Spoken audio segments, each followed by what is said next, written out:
Pues pendientes de noviembre, de las elecciones en Estados Unidos, hoy en Europa también había puntos importantes. Estábamos pendientes de Ursula von der Leyen, que ha vuelto a salir reelegida, 5 años más, ha hablado de una unión de defensa militar y hay respuesta ya por parte de Rusia, que dice bueno, pues que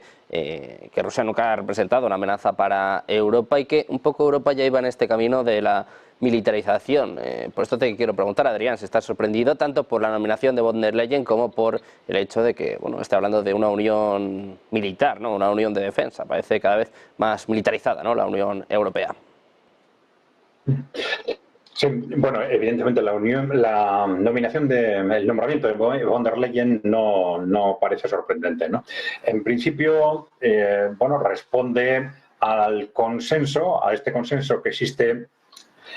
a nivel de los Estados, desde los años aproximadamente 90, a nivel de los Estados miembros, pero existe todavía mucho más en Europa. Es decir, un consenso que articula a los grandes partidos alrededor de lo que nosotros llamamos en realidad lo que es un partido único, con unas estrategias fundamentales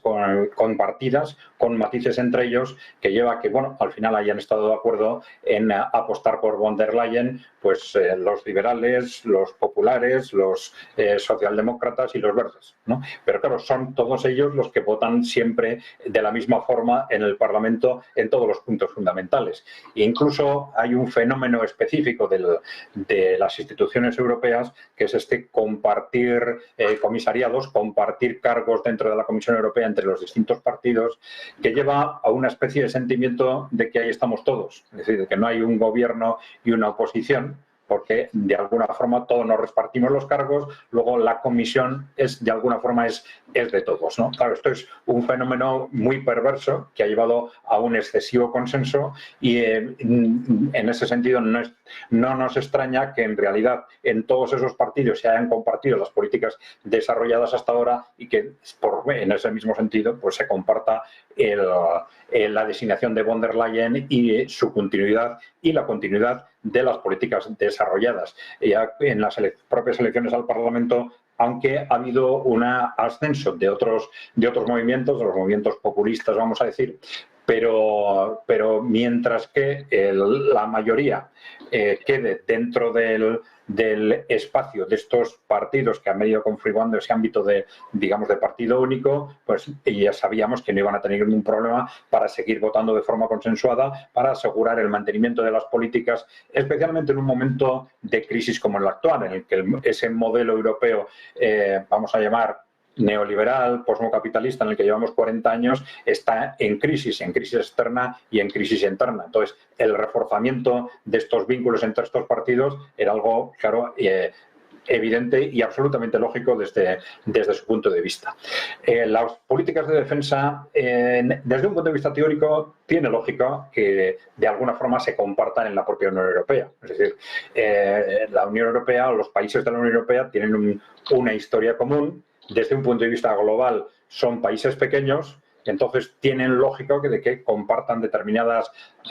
actividades y algunas de ellas aparentemente muy evidentes con la política exterior y, en cierta forma, la política de defensa, ¿no? Pero, claro, esto hay que valorarlo en el contexto, porque la política de defensa que se haga y lo que se invierta en esa política de defensa depende mucho de qué tipo de política de defensa se esté desarrollando en cada momento o de si es una política agresiva o es una política estrictamente defensiva. Claro,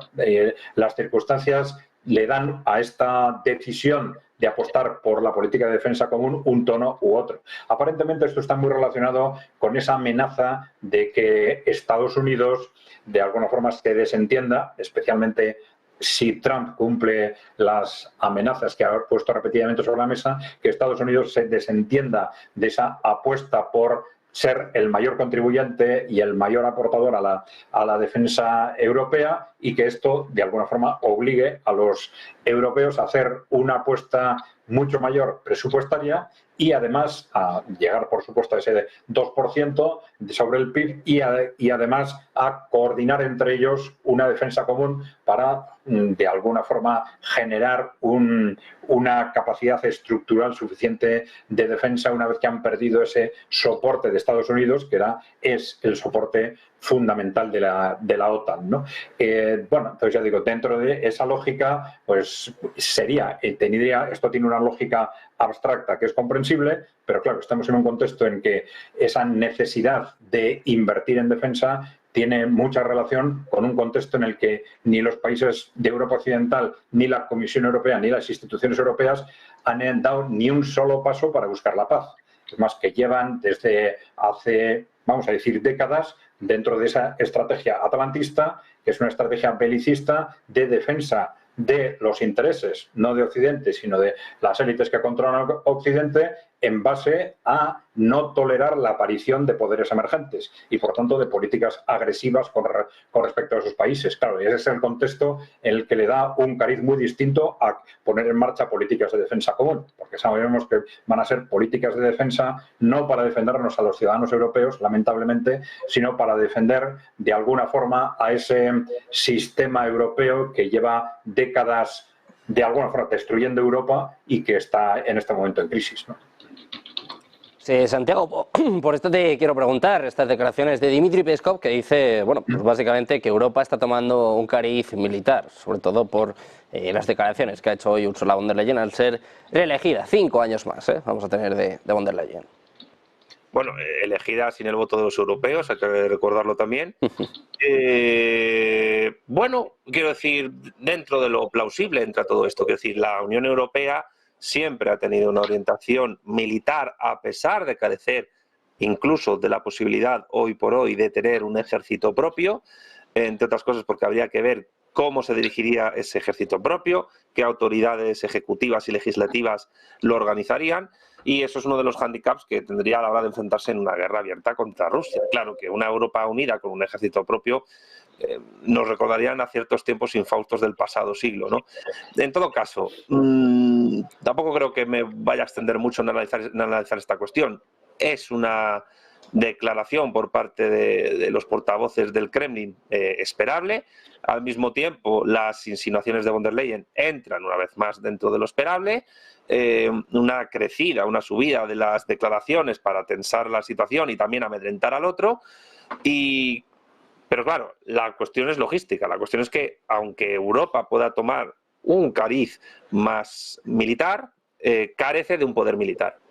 Y me parece que a mí que esto es fundamental. Quiero decir, en un sentido de análisis de los capas y ramas del poder del Estado, la Unión Europea no tiene ni un poder ejecutivo único, ni un poder legislativo único elegido de una manera igualitaria por parte de todos los ciudadanos de la Unión Europea, porque además no existe la Unión Europea como Estado y por tanto no hay ciudadanos europeos, ni siquiera tiene un poder judicial propio.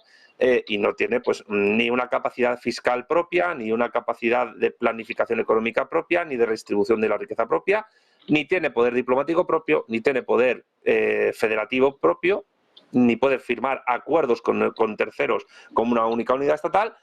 y no tiene poder militar propio, no tiene ejército propio, ni tiene, digamos, una suerte de generalísimo de los ejércitos propios, aunque esta expresión mía pues pueda sonar extraña. La cuestión es que, por mucho que tense la cuerda a nivel militar, Rusia tiene una capacidad de maniobra en esos sentidos, porque sí es un Estado que la Unión Europea no tiene. Por tanto, son declaraciones más, y dudo, la verdad, que a corto plazo medio la Unión Europea pueda tener un ejército propio, sinceramente.